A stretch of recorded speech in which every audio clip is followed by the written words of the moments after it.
over on the wall there. Yeah. Heck yeah. It's a great album. First, let me introduce you. For those of you who don't know, this is Brian Tatler, the founding member and lead guitarist of Diamondhead, one of the most prolific heavy metal bands to exist. Right. Thank you Well, very much. Nice so title. welcome to the Distorted Dialogue podcast on the Metal Institute of Thrashology. It's so great to have you today. So excited. Thank you. Thank you very much, Mike. I'm happy to be here. Thanks for having me. So I just got done listening to the Live and Electric album that comes out on I believe July 11th. And I'll be honest, at first couple songs I didn't hear much crowd or anything. Like it sounds kind of like a studio album. Right.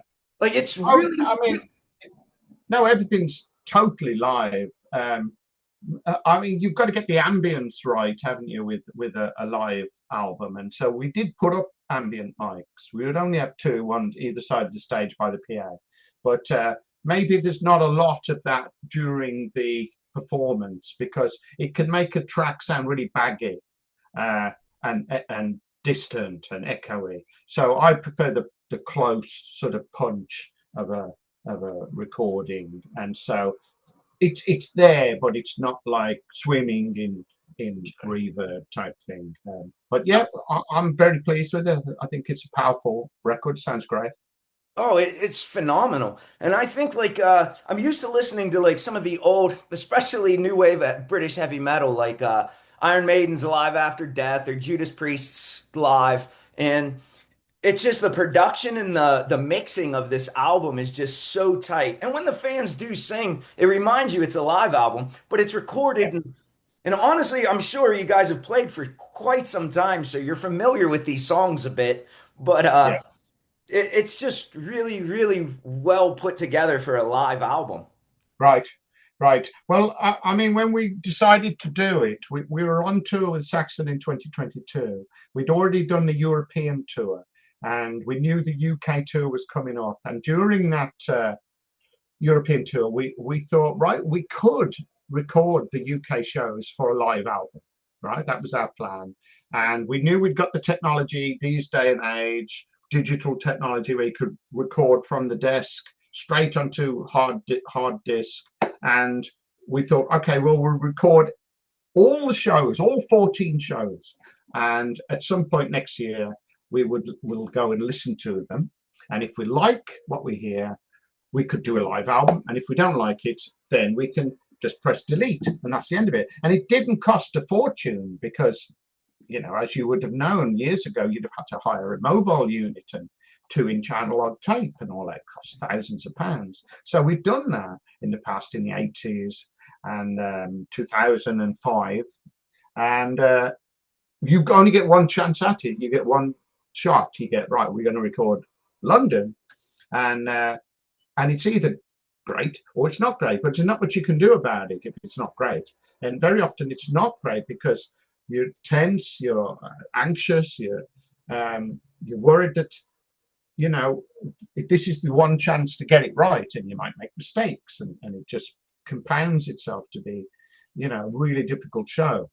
Whereas this way of doing it, I'm sure big bands have been doing this for years. Once with the technology we've got now, you can record to Pro Tools, and you can then record multiple shows and just listen to each one and say, right, tonight was great. That's the one we'll use, or something. Whereas, the first night of the tour, the bass drum mic wasn't working, so we couldn't use that show. The whole gig's off. And Okay. then I remember on the London show, Raz's voice wasn't great because he just sung for like 2 months solid, pretty much. And we couldn't use that either. So no panic. We just used one of the other dates. And I think probably at some point in the tour, this it's a great band, and this lineup just probably gelled, and we started to think, right, it's coming together. Nobody's overplaying, nobody's stressing about every little detail, just enjoying the moment, because you don't have to worry that it's got to be perfect. And I think it's great too, like you said. If you would have went out and hired a road crew like you would have to do back in the 80s. And then, the bass drum mic doesn't work. Then what do? You're just shit out of luck. Yeah, I don't know how you'd fix that. Would probably be a way to fix it, but and I mean, I'm sure bands have re-recorded vocals and re-recorded guitars and things like that. But we didn't want to do that. We just thought, let's just listen to the tapes and pick the best ones. And we've got to have achieved, you know, something at some point. So it'll be a case of that one, that one, that one, that one. I mean, a couple of times the songs were too fast. So we'd say, well, no, it's too fast, so we won't use that. We had a big chart on the wall with like 14 nights, all the songs, 12 songs, and we'd go across, no, well, that one's good. And then we'd probably end up with like 4 versions of, say, Am I Evil, for example. And they're all good. So you'd have to listen again and go, I think that one's probably the best. It's good that you have a methodical system to go through and figure those kind of things out. It took time. It took a few days because there's a lot of, it's hours and hours of material there. So, but it's the best opportunity we've ever had.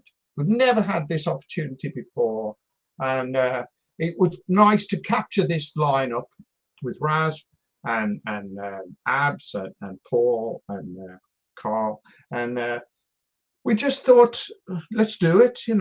Let's try and make a really good live album, because it's been 20 years since the last one, and there's a lot of new material that we've recorded that hasn't been on any live album. So let's do that. I had a friend when I was a kid. I was maybe about 10 or 12 years old, and I started getting into metal. Thank you, Derek Riggs, because if it wasn't for Derek Riggs, I might be into country. But I had a friend, and I remember I really got into Live After Death. That was like one Yeah, of the first live albums to grab me. And I had a friend tell me, I don't know how at like 10 years old, he was like, live albums, you can tell the quality of musicianship, and especially back in the 80s and 90s, because you couldn't cover anything up. And yes, so like I started getting into live music, because now that all this technology has progressed so far from like when you guys first started, you can yeah, scrub all that stuff off in studio yes, records. yes, So last night, like when I was listening to again for the Live and Electric album, it sounds the miking, the technology, everything sounds so studio, but you can hear those little nuances, like in Raz's voice maybe might be a little yeah, rougher on this track because it's a later show or whatever. yeah, yeah, And I think that kind of piece, not piecemealing, but like picking a song here and there of the highest of qualities makes yeah. that live album and live experience for the fans that much better. Well, yeah, I mean, it would have been nice to have just say one show and this is it. And that's probably what does happen a lot. And maybe a lot of people think that's the way you do a live album. But I think this day and age, you don't need to do that. You can record many shows and just pick all the best tracks. And I thought that's what we should do, really. We should just have the best performance of that song. Yeah. So I agree. I agree. It probably does sound a bit studio, but it's just that it's just the amount of ambience and ambient mic that you put into the mix. You either put loads on to make it sound live, or to get the crowd, or you keep it nice and tight and punchy. And I preferred the tight and punchy. I would have to agree with you there. One of my favorite albums live is On Stage by Rainbow, and it came out in Yeah, '77. And I remember that. oh, like to me, Right? I remember like Richie Blackmore would like hear like I don't know, like Man on the Silver Mountain or something, but it's like a 30-minute song because he would go off and play, and those kind of moments are like why I love live heavy metal so Yeah. much. And it sounds Yeah. like, like you capture the live in the moment feel, but it's Yeah. nice to have that polished technology today. That's right. That is a great album, actually, on stage, isn't it? I mean, Made in Japan has always been held up as one of the great live albums as well, and Live and Dangerous. but yes, I mean, that's what you're sort of up against. Some of these incredible bands who've made these incredible live albums over the years. And you just want to capture your band at its peak, really. And we just thought this was a great way to do it. We've already done 20 odd dates with Saxon in Europe, so we're pretty tight, we're pretty well rehearsed.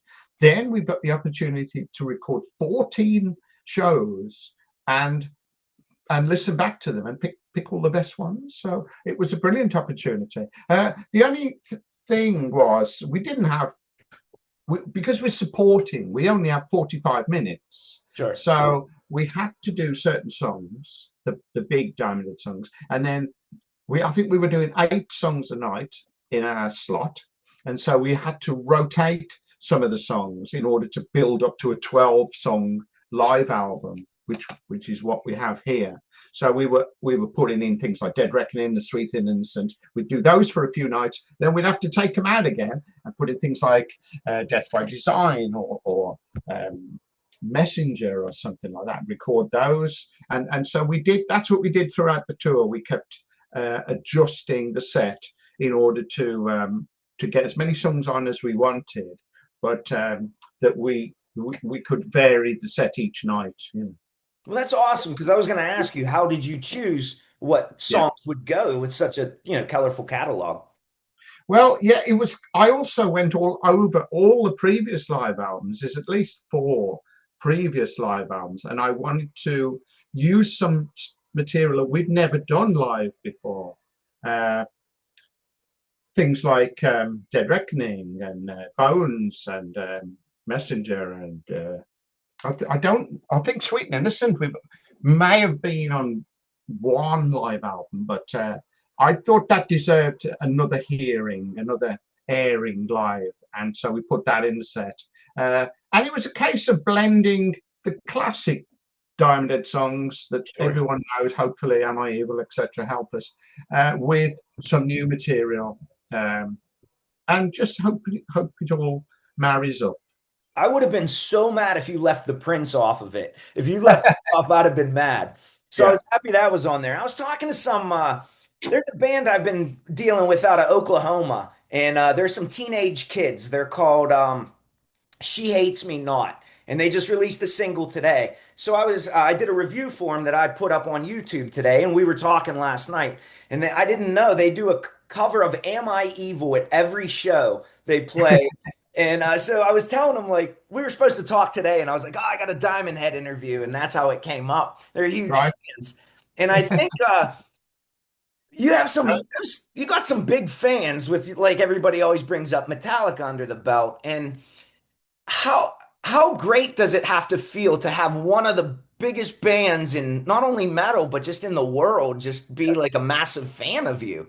It's incredible the way it's happened. I mean, when I first met Lars, he was 17, and he wasn't in Metallica, was he? He was pre-Metallica. He was just a fan. He came over to England and came to see Diamondhead and hung out with us, etc. And then I've watched Metallica grow from nothing to the very, very top, with astonishment, really, that Lars has managed to do exactly what I wanted to do, but was unable to. And then along the way, they covered 4 Diamondhead songs. And each time you just think, wow, what's going on? You know, they're going to cover another Diamondhead song. Incredible. It's also incredible that Metallica covers songs. They've covered dozens and dozens of songs in their career. And a lot of other bands don't do covers, do they? I think if you take, for example, AC/DC, I think they've done one cover in their whole career, which I think is Baby Please Don't Go. I can't think of another cover song, and I could be wrong. Somebody might point out another one. But and then you could also take Black Sabbath. That they didn't Wicked World was a cover, or Evil Woman or something like that. I think maybe 1 or 2 in the early days might have been covers, but they're not a band who do covers. Whereas Metallica are a band who do covers, and God bless them, because they've brought, they've brought so much to these bands like Diamondhead or Sweet Savage or Budgie, or that may not have got the same kind of exposure without their, the saying. They've been so vocal in saying, this is where we got a lot of our ideas or style from, or these were important bands to us growing up. And a lot of bands don't do that. They don't talk about their influences, but Metallica wears on their sleeve proudly. Yeah. And I think too, like the problem with Metallica for me as a fan is I got introduced to them through Ride the Lightning. And Mhm. it was like pinnacle. I mean, that's a pinnacle album just in metal. So from then on, everything just kind of like didn't seem as great. Right? I think Metallica, Lars probably is one of the best businessmen, I think, in metal. I agree. He might not be the most technical drummer out in metal, but I don't think Metallica would have 1/10 of the success they did without Lars. And 100%. and even 100%. even with the Napster thing, when I was younger, I was in my teens, and I was, oh yeah, I'm getting all this free music. I didn't understand at the time the impact it would have on the industry, where Yeah. Lars was so forward thinking on that. That Mhm. I was wondering last night when I was listening to Am I Evil, and I was thinking, do you think Lars learned those critical and pivotal pitfalls that you guys had some definite hurdles when you first started, For and sure. those being spending some time staying with you guys over there for a little bit might have been enough of a internship or whatever for him to learn maybe some of the business ropes. I would say probably. I would say he did learn some things by hanging out with us. Um, I think he got that kind of a brain, though. He was very sharp and switched on. He got so much energy that we were all impressed with his enthusiasm and his energy. And it felt like he would do something. He wasn't just a fan of the band. He was going to do something in this world, but we didn't know what it was going to be. But we did get that feeling that he had a kind of, real drive within it, built in himself. But yeah, he must have learned very quickly, and he might have that kind of brain which is so good at working out problems and solutions. And he's a very sociable guy. He's probably very good at breaking down an argument and diffusing egos and problems and making sure everybody's happy. Yeah. Every time I meet Lars, he's very he tries to put you at ease. He tries to make you feel welcome, and he's got that real social skill, and not everybody can do that, but he's a master of that. Sure. I started learning the more I talk to bands, like, each band member, some have their strengths. Some are more business minded. Some Yeah, just focus technically on the music. But I guess that's the beauty of life. We're all different, you know? yeah. I don't think Diamondhead had a Lars Ulrich. I think Iron Maiden did. I think Steve Harris is a Lars Ulrich, uh, but Diamondhead didn't. We were creative. We enjoyed, having fun and writing songs and things like that. But we didn't know about the business. We didn't have that brain to be thinking the next few steps ahead. We need to do this. We need to do that. We need to conquer this territory, and we weren't thinking like that, like a But, e game of chess. but even in like the early, I would say what you guys were what mid to early to mid 70s, you started the band, right? Mid We 70s, started 76. 76. I thought it was 74. I was wrong. But there wasn't too many bands like metal bands or anybody playing like Sabbath was dark and that was about it. But I don't, Yeah. you would know more than me.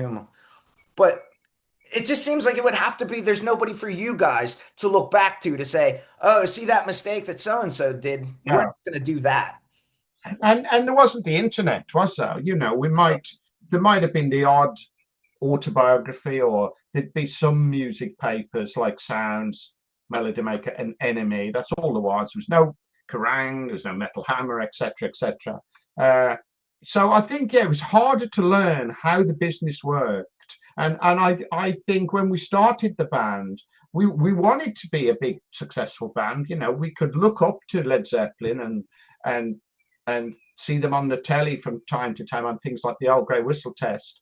But we had no clue how to become a big band, and how on earth do you go from playing a little pub in Stourbridge to headlining Nebworth, you know, and selling 10 million records? No idea. I'm sure, but you know, it's like guys like you though who you may not have the clout and the financial income that Metallica got, but Metallica wouldn't be there without guys like you putting one brick and Steve Harris and Lemmy putting one brick down at a time. Yeah, I guess so. I guess so. I mean, probably Metallica couldn't predict where they are, but they just wanted to play metal, didn't they? They started with very humble beginnings, but I don't think they ever thought it would cross over like it has done. They were probably pretty underground. You know, Diamondhead was probably pretty underground. They probably wanted to be like Diamondhead or Motorhead or one of those bands, and just do it for themselves, you know, no compromise, play exactly what they wanted to play, and, you know, do that to the world. Yeah. They didn't think one day we'll be the biggest band in the world, we'll sell 100 million records. I don't think they dare dream that far. It's just, like you say, step by step, and there's always something over the hill to aim. Oh, okay, well, we've had a gold record, right? So now we need a platinum record. And they just move forward step by step. I mean, I, Incredible.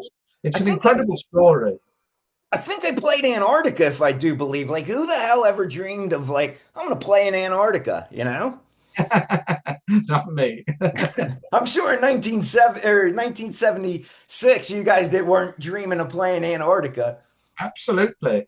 All we were dreaming of probably was playing Birmingham, I which is about 10 miles away. That guess would have done us. you checked that box off, right? Yeah. Yeah. So I wanted to ask you because it's a selfish question I've been wanting to ask you since you guys released it. When you re-recorded Lightning of the Nations, did you record it just because you wanted like the updated sound to it, or because it was different members, or it just felt right? It's a bit of all of those, all of the above. I would say it became like we were coming up to the 40th anniversary of Lightning to the Nations. So that's 1980, and here we're coming up to 2020. So our drummer Carl suggested it. What we could re-record the album and do it as a 40th anniversary. Uh, and so we thought about it, and we thought, yeah, okay, it's a different lineup. We've got, you know, different singer, Raz, etc. We play it a bit differently. They've evolved over the years. There's a bit more power to it and punch because of modern production, modern amplifiers have got more gain, etc., etc. And and then I said, well, maybe we could do some covers as well and make it a bit different, not just the 7 tracks, but also the 7 tracks plus some bonus material, some covers or something. And we thought maybe we could do a Black Sabbath song or a Deep Purple song or something. And we ended up doing a Metallica song as well, which we did No Remorse. So it worked out really well, and it didn't take that long. We did it fairly quickly, and it did well. People seemed to really like it. So I kind of was worried that there would be a backlash. Oh no, you can't mess with that album. It's great as it is, and I don't like the new album. But I didn't get that, or I got very little of that. Most people just really liked the new, more powerful kind of recording from how much has metal moved Yeah. in 40 years. The My favorite band of any genre is Exodus, and they had "Bonded by Blood" was obviously their release. Yeah, They yeah, re-recorded it, I think, in 2008, and it "Let There Be Blood." And Gary Holtz, obviously, his amplifiers got way heavier. I don't know if he yeah. tuned lower. And I listened to the original and then the mix, and I can't listen to the mix now because it taints the original. But with Right. with Lightning of the Nations, it fucks with me because I like the old one because I like the production, that old sound, but Yeah, yeah. the new one has so much grit and like electric in it because it's so fresh and modern that Mm, it's kind of like which one do you listen to when you want to yeah, listen to it? It's like almost yeah. like a conundrum. It could also be that if you're a new fan, say you're 18 years old, you've just about heard of Diamond Head, and the first thing you listen to might be the new version, and at least it sounds a little more current. It don't necessarily sound like a 40-year-old album that was recorded and mixed in a week, cheaply. Sure. So you may dismiss Lightning to the Nations as, oh no, that's not for me. But we also make a new fan because they listen to this new, more powerful version and think, actually, these are really good. They're good songs. The songs still sound good now after 40 years, which is amazing and something we had no idea would actually happen. But I still get like anxiety. Like if I would read a newspaper and like I see like I don't know Steve Harris coming out saying like, "Hey, we're gonna re-record Power Slave." I go, Yeah, no, don't do that. Stop. don't do it. So that's how I Yeah, kind of feel. Like certain yeah, bands, like I call it the Queensryche syndrome because they have like 106 albums, but I'm going to Operation Mindcrime every time. And even yeah, when I like have the thought and the attention to go to listen to a different album because it's a new release, I yeah. just go to Operation Mindcrime. Well, we've only done it once for Lightning to the Nations, and we honestly did it because of the anniversary. We thought, let's do a 40th anniversary thing. What else can you do? You can do some shows and say Yeah. it's 40. We've done that. We did it on the 30th anniversary. Uh, you could re-release the original. It's already out there. What can you do except re-recording? So we Here's a just went down that road. here's a suggestion for your 50th or 45th. What led me into thrash metal was punk rock. I got into the Exploited was one of my favorite punk rock bands growing up. Yeah. And so like a couple bands, like Rancid and No Effects, they would do splits, like a split CD where they would cover each other's tracks. Like Okay. say Iron Maiden did, 5 of your songs and you did 5 Maiden tracks.